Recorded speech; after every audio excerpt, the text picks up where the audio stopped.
I don't care, I'm still free. You can't take the sky from me. Welcome to the 19th episode of Why It's Awesome, the spoiler-free show where we attempt to take something often easily dismissed and explain why maybe you should give it a shot.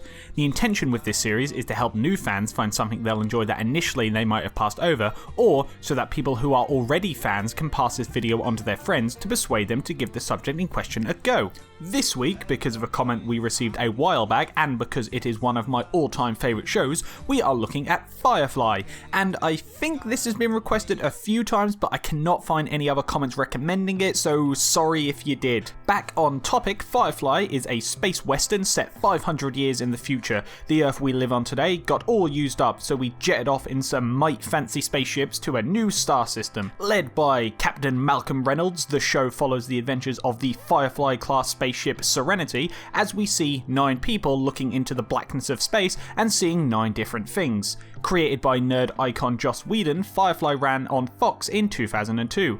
After the initial run was finished, it also received a movie adaptation, Serenity, that was released in 2005. Much like everything we spotlight in this series, Firefly is awesome. But before we get to that, let's look at what could be some common reasons for dismissal. Firstly, the setting. For many, the clash of two very different genres, science fiction and westerns, can come across as jarring or too forced. Secondly, Joss Whedon himself. A created by Joss Whedon tagline comes along with a lot of preconceived notions, as Joss has a very particular writing style that isn't for everybody. Thirdly, and it always sucks to say this, but the show was cancelled after just its first season. The subsequent film helps tell more of the story, but I do know those who dislike watching stories that are technically incomplete. Taking these in turn, let's start with the setting.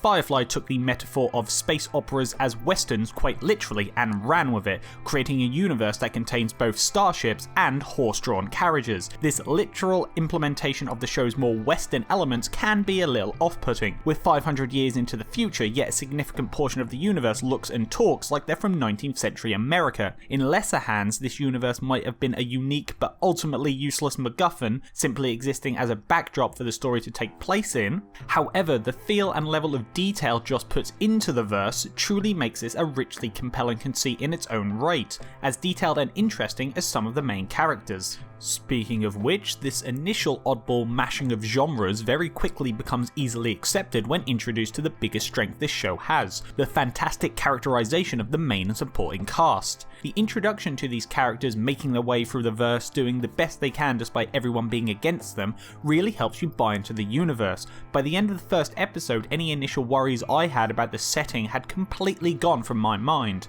Although, on the topic of characters, much like all of Joss's works, this universe is filled to the brim with that trademark snark and dry wit. If you've seen some of Joss's other work, which statistically you probably have since at this point who hasn't seen the Avengers, and dislike that style of writing, then perhaps you won't be able to get past this, as nearly the entire crew has that type of humour. However, it is exactly because of Joss's very distinct voice and the fantastic level of writing that you come to care so damn much about this little surrogate family. Each member of the crew is given ample time for their personalities and characters to shine through, with a particular focus on the shifting relationships each character has with one another. Firefly is able to deliver on some truly joyous and heart-wrenching scenes because of this focus on the wonderful, well-characterized cast. The mix of action, tension, and this abundance of deadpan humor each script is packed full of perfectly underpins the stories Firefly tells. Of course, all of these positives, unfortunately, did not save Firefly from being cancelled. The entire run of Firefly encompasses one 14-episode television series, one full-length feature film, and a variety of comic books. Even between all of them, I know those that consider the central larger story arc of the show, for the most part, largely unresolved. I would disagree with that and say that many of the key mysteries the show introduces are adequately explored between all of this, but your mileage may vary. I personally don't need a show to have a definitive ending with every plot thread perfectly tied up and every question answered to have a good time. If you'll pardon the cliche, it's the journey that matters, not the destination. But for those who do require this, just know that between the TV series and the movie, not everything is answered. The most important aspects of Firefly's central narrative are, and many character arcs reach their natural conclusion, but there will be at least a couple of things you'll be questioning as the credits roll. Despite this, Firefly is still an amazing series.